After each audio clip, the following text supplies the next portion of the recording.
오늘도 하나님의 은혜가 여러분 가운데 충만하기를 주의 이름으로 축복합니다. 우리는 늘 은혜 앞에 있으면서도 그 은혜를 은혜로 여기지 못하고 은혜 앞에 늘 불평과 불만이 느껴질 때도 없잖아 있습니다. 이번에 우리 기숙사에 가봤더니 우리 에이젤이 그때 한번 문자가 온 거예요. 목사님, 기숙사 앞에 그 공사를 해도 되겠습니까? 그래. 어떻게 할 건데? 그러니까 이메일로 이제 설계 도면을 보내온 거예요. 그래서 해라. 왜 뭐 어떻게 됐냐면은 우리 기숙사와 초등학교 사이에 냇가가 하나가 흘러요. 폭이 뭐 길지는 않는데, 근데 이제 그게 옹벽을 이렇게 높게 쌓아 올렸거든요. 근데 이 옹벽 끝하고 대문하고 1m가 넘게 이 고도차가 나서 이렇게 휘어져 있어요. 이렇게 내리막길. 근데 이것을 다 채우겠다는 거예요. 채우고 여기 철망으로 되어 있는 펜스를 철거하고 옹벽을 올려서 페인트 칠을 해서 이쁘게 꾸미겠다는 거예요. 제가 아무리 봐도 몇백만 원 좋게 들어갈 돈이에요. 그래서 그래 해라 그랬더니 그 다음에 문자가 온 거예요. 매일과 제 사역비로 해도 되겠습니까? 그래. 자기 생활비로 하겠다는 거예요. 두 사람 생활비가 우리나라 돈으로 80만 원입니다. 700불, 에이젤이 400불, 메일이 300불. 현지인이 우리 선교사가 되니까 한국인의 3분의 1도 안 됩니다. 근데도 효과는 몇 배가 나는 거죠. 우리 교회 선교 정책의 하나의 그 장점이기도 하죠. 근데 사실 그 몇백만 원 되는 걸 쓴다는 게 쉽지 않습니다. 근데 이번에 갔더니 너무 잘해 놓은 거예요. 자갈을 쫙 마당에 깔아가지고 공구리 쳐서 옹벽을 올리고 이제 페인트 칠만 하면 된다는데, 쳐다보는 순간 그래, 교회에서 6년간 있더니 저걸 배웠구나. 그 생각이 마음에 드는 게 얼마나 감사한지 대견스럽고, 그래서 교회 다 짓고 좀 여유가 되면은 차 한 대 사줄게. 그 차 사주는 거 약속해 놓고 왔어요. 왜 아멘 소리 안 해요? 네. 차 한 대 사주기로 했어요. 네. 통장 계좌번호 내가 쉽게 하나 만들어 놓을게요. 내 전화번호로 하나 만들어 놓을게요. 그냥. 너무 이쁜 거예요. 부부가 이제 막 신혼살림인데 얼마나 사고 싶은 게 많겠어요. 방바닥에 아직 침대도 없어요. 그냥 매트리스 하나 깔고 그냥 자는 거예요. 그러면서도 교회에서 보내주는 달달이 700불을 모아서 그 공사를 다 한 거예요. 제가 보기에는 400~500원 들어간 것 같아요. 얼마나 이쁘고 고마운지. 그래, 네가 은혜를 알구나. 그리고 이제 마음속으로 그러고 왔어요. 그러면서 이제 남편 메일이 한국에 와서 신학대학원을 좀 다니면 어떻겠냐.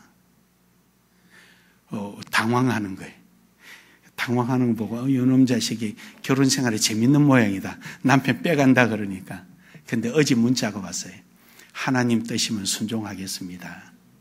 대신에 매일 동생을 학교 교사니까 우리 학교에서 일하게 해달라 그래서 그래라 해서 이제 그렇게 정리를 했습니다.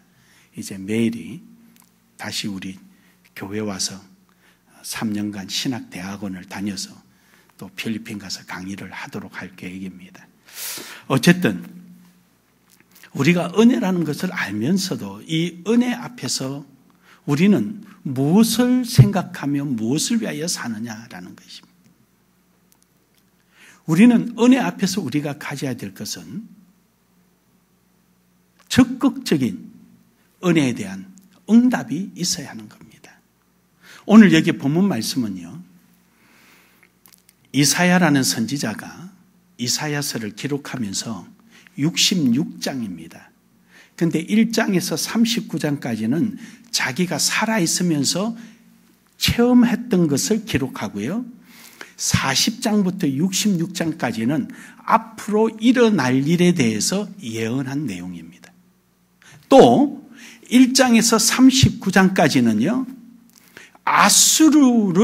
아수르와 유대 나라, 이스라엘 나라의 관계를 기록했고요.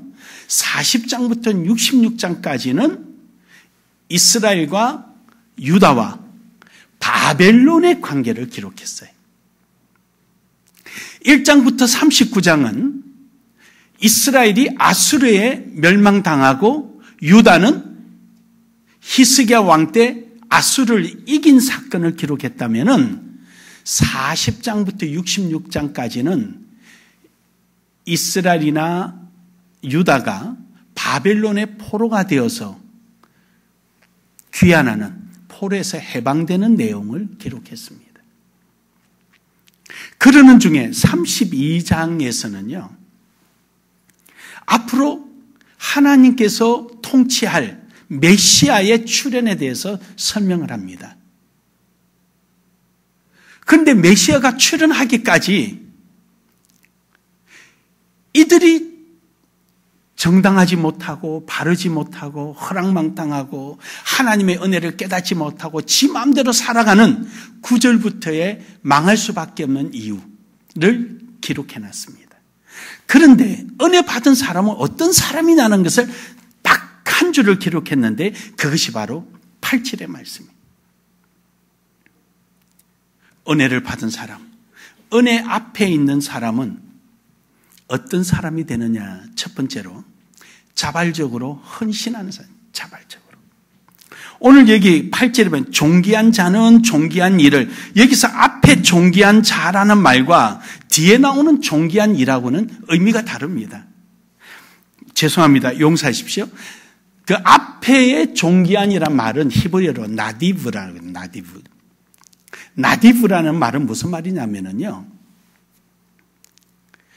스스로 자원하여서 하나님 앞에 제사 드린다 이 말이에요. 자원해서. 누가 시키지 않아도 스스로 나가서 하나님 앞에 제사 드리고 좋은 일하고 선한 일하고 충성하고 봉사하고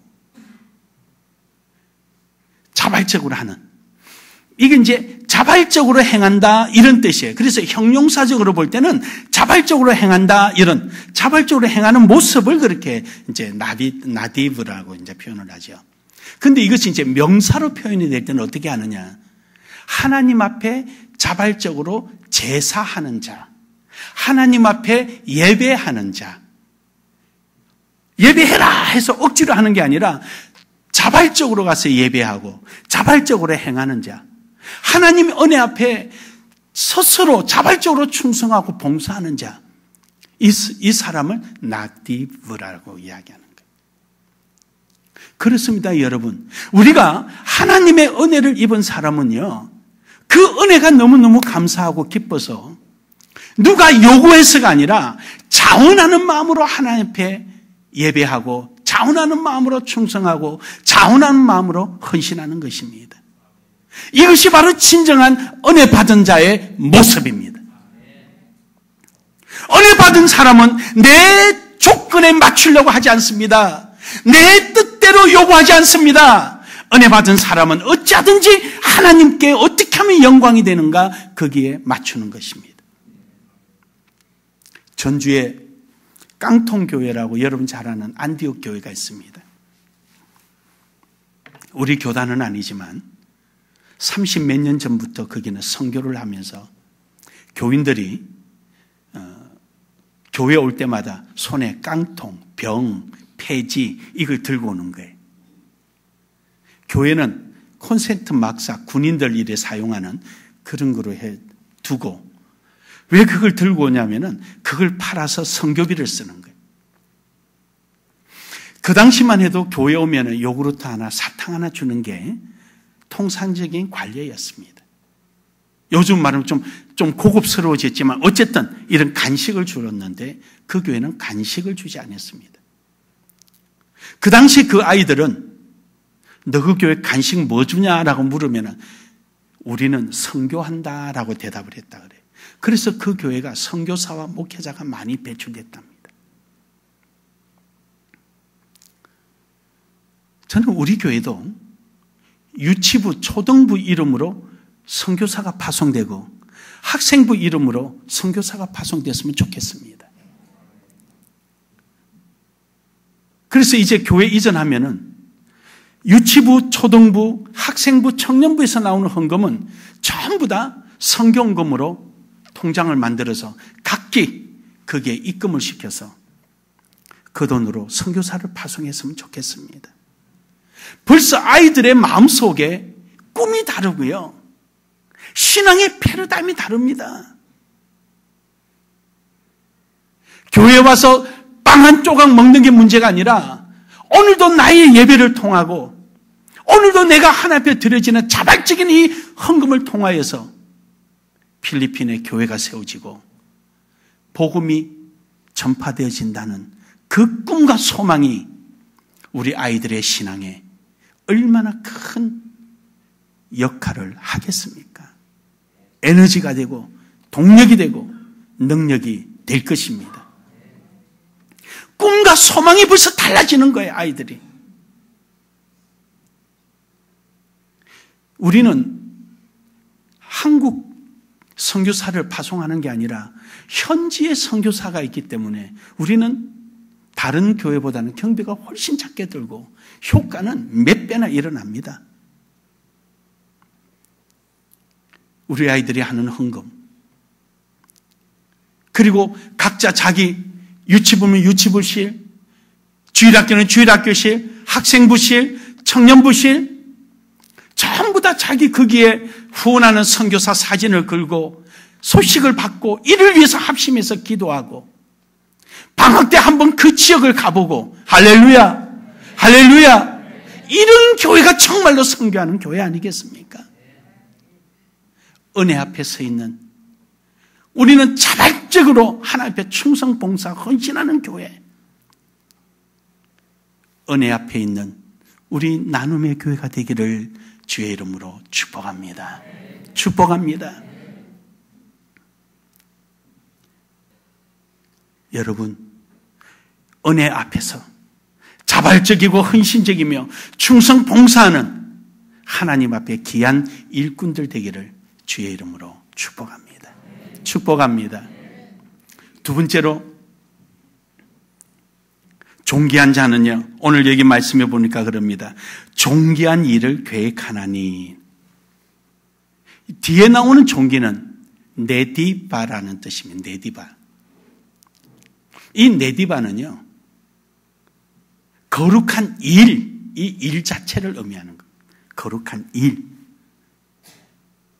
그러니까 우리가 하나님의 은혜 받은 사람은요, 어떻게 하면 하나님 앞에 영광이 될까? 어떻게 하면 하나님 뜻대로 살아갈까? 어떻게 하면 하나님을 기쁘게 해드릴까? 이 생각을 늘 머릿속에 가진다는 거예요. 어떤 것을 볼 때 왜 이건 이렇게 해서, 왜 저건 저렇게 해서 나한테 맞춰서 생각하는 게 아니라 저것도 저대로 하나님 앞에 영광이 되고 이것도 이대로 하나님 앞에 영광이 되구나. 영광이 되는 것을 보는 거예요. 하나님. 내 눈에 부족함이 보이면 어떻게 하면 더 하나님 앞에 영광이 될까? 내 자신이 자발적으로 헌신하고 봉사하여서 하나님 앞에 영광이 되도록 하는 거예요. 할렐루야. 할렐루야. 이것이 바로 은혜 받은 자, 은혜 앞에 선 자가 해야 할 일이에요. 어떻게 하면 이렇게 할까? 어떻게 하면 저렇게 할까? 이렇게도 생각하고 저렇게도 생각하고 늘 하나님의 영광을 위해서 내가 어떻게 소용되고 쓰임 받을까? 그 생각. 이번에는 개강 예배 때 제가 개강 예배 설교 내용이 어떤 제가 의도하는 바가 있어서 물었어요. 우리 신학교 오기 전과 오고 나서 교회 부흥한 사람 손들으라 그랬더니 재학생 중에서 손든 분이 거의 반이 되는 거예요. 그 다음에 또 물었어요. BTS 우리 신학교 와서 공부하고 나서 교회에서 차 사준 사람 손들으라니까 제법 많이 드는 거예요. 뭐 차 사준 게 중요하지 않고 아마 차가 없으면은 저녁에 잠을 자지 못해. 안에 기숙사가 너무 좁아가지고 그래서 그 차 안에서 주무시거든요. 멀리서 오신 분들은. 그래서 아마 차를 교회에서 사준 것 같아요. 필리핀에서 차를 한 대 사줬다는 얘기는요, 우리나라 수준으로 말하면 집 한 채 사준 거예요. 이 뭐 상상이 안 가는 얘기. 한국 선교사님들한테 그 말하면은 거짓말이라 할 정도로. 그래요. 또 한 번 더 물었어요. 공부하러 가신다고 하니까 성도들이 용돈 주신 분 손들으라고. 손들기를 그거 다 나눠 가지라고 이제 그래가지고 한바탕 웃었어요. 제가 그걸 왜 제가 그랬냐면은 사람이 가장 은혜를 끼치고 나면은요, 은혜가 있는 자리에 가장 첫 번째 나타나는 것이 누굴 만나도 마음이 편합니다. 왜냐? 내가 마음이 편하니까. 내가 스폰지가 됐으니 뭐가 닿아도 나의 느낌은 소프트합니다. 부드럽습니다. 내가 딱딱한 사람은요, 뭐가 닿아도 딱딱하게 느끼는 거예요. 그래서 마음이 편해야 된다고 그러잖아요, 어른들이. 그리고 은혜 받은 자리는요, 뭐가 됐든 간에 풍성합니다. 풍성해요. 그래서 제가 한번 개강 예배 때 손들어 봐라 그러니까 그걸 확인 한번 했어요. 마당에 차를 돌리기가 힘드니까 그때는 뺑 돌려서 나왔거든요. 지금은 안 돼. 뒤에 보고 틀어 받을 것 같고 백을 해서 나와야 되니까. 한 번 들어가면 백으로 나가야 돼. 너무 감사한 거죠. 은혜가 있으니까. 그분들이 너무너무 은혜를 자기네 느끼니까 MDB 졸업하고도 또 학교 오는 거예요. 목회 끝날 때까지 올 거라 그래. 은혜가 있으니까. 사랑하는 여러분, 은혜가 있는 자리, 하나님을 기쁘시게 하고 싶은 마음이 있는 자리, 그런 자리는 은혜가 풍성합니다. 우리의 생각과 마음 속에 주의 일을 가득히 담으시기를 간절히 소망합니다. 우리 1, 4분기가 뭡니까? 앞에 읽읍시다. 시작. 소망을 품으며. 그렇습니다. 하나님을 향한 소망을 품어야 돼. 우리 속에. 은혜를 받은 사람은 하나님의 일을 가슴에 품어야 되는 거예요. 마지막 세 번째로는 그런 사람에게 하나님이 복을 주시는데 늘 하나님의 일에 거하게 해주십니다. 거기 보면 그러지요. 그는 항상 존귀한 일에 서리라. 할렐루야. 하나님의 존귀한 일을 생각하고 자발적으로 행하는 사람이 있는 자리는 하나님이 존귀한 자리에 있게 하시는 거예요. 믿습니까? 맨날 똥통 이야기하는 사람은 똥통에 가 있는 거예요. 그러나 하나님의 은혜 이야기하면서 맨날 은혜 가운데 있는 거예요. 할렐루야. 너 거기 있는 거예요. 여러분 만나면 무슨 이야기합니까? 은혜 이야기하는 사람은 은혜 가운데 있는 거예요. 불평불만 이야기하는 사람은 맨날 똥통 가운데 있는 거예요. 우리는 그런 지저분한 자리에 있는 게 아니라 하나님의 은혜 가운데 있기를 주의 이름으로 축복합니다. 축복합니다. 이것이 우리가 가지는 거예요. 우리가 비 오는 날 포장되지 않는 길을 갈 때 바닥에 흙탕물이 있으면은 물이 땅이 울룩불룩하니까 조금 높은 자리에 물이 없는 자리에 그거 딱 내딛고 건너갑니다. 흙탕물이 있는 것 가지고 우리 원망하지 않습니다. 조그마한 돌뿌리만 나와 있어도 그거 밟고 얼른 지나가서 발에 흙탕물 안 묻힙니다. 흙탕물 때문에 원망하지 않습니다. 하나님의 은혜 앞에 있는 사람들은요, 하나님의 은혜만 바라봅니다. 하나님 주신 은혜만 생각합니다. 그 은혜 앞에 감사합니다. 그리고 그 감사를 나눕니다. 이것이 우리가 하는 그 은혜 있는 사람 모습. 저희들이 자는 잠자리가 먼지가 많고요. 실내화까지 때려가지고 바퀴벌레 죽은 시체도 많이 있고 그래요. 먹다가 아무리 맛있는 빵 땅에 우리 잠자는 방에 뚝 떨어지면 다시는 먹고 싶은 마음이 없는 겁니다. 후후하고 트는 정도도 안 돼요. 왜냐하면 필리핀 사람들은요, 우리는 맨발 벗고 다니는데 자기는 신발 신고 들었다 한 바퀴 돌고 나가버려요. 근데 그 사람들은 우리나 신발 벗지 자기네 신발 신고 다니니까. 그리고 양심이 있는 사람은 신발은 벗긴 벗는데 맨발 벗고 밖에 돌아다니다 들어와서 그 맨발로 또 들어가요. 왜냐하면 신발 속에 양말이 들어가 있거든요. 양말 빼서 또 신어야 되는데 귀찮으니까 맨발 벗고 뛰어나갔다 볼일 보고 들어오는 거예요. 그냥 앞에 마당 나갔다가. 그래도 감사한 건요. 목사님들이 다 강의하러 온 목사님이 감사한 거는 그런 거 하나도 개의치를 안 해. 그냥 감사. 오늘 쓰임 받은 게 감사. 이래서 감사, 저래서 감사. 우리 교단에 장로교 신문이 있는데 그게 대표 기자가 필리핀 올 일이 있어서 우리 신학교 와서 저랑 이제 같은 동양인이고 이러다 보니까 제게 형님이라고 이렇게 불러요. 형님 성교는 좀 특별합니다. 그래요. 왜 그러냐. 소문은 들었지만 참 특별하네요. 보통 강의하러 가면 200만 원, 300만 원 가지고 가는데 이유는 그분들 다 불러서 먹이고 재우고 교통비 줘야 하니까. 근데 어떻게 해서 형님 선교지는 그 비싼 돈을 내고 강의를 듣느냐. 돈 내도 하나님이 또 주시니까 돈 내지. 안 주시면 내겠냐고. 그 가서 이제 사진을 이렇게 취재하느라고 공부하고 있는데 수업 중에 사진을 찍었던 모양이에요. 학부에서는 사진 찍어도 내버려 뒀는데 MDB는 그래도 벌써 알만큼 아는 사람이니까 빨리 찍고 나가라고 그러더래요. 우리 공부 방해되니까 빨리 나가라고.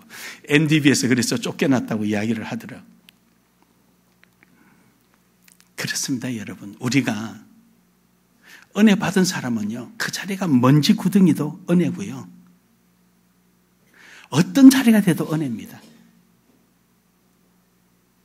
여러분, 오늘도 여러분의 서 있는 자리가 은혜의 자리가 되기를 주의 이름으로 축복합니다.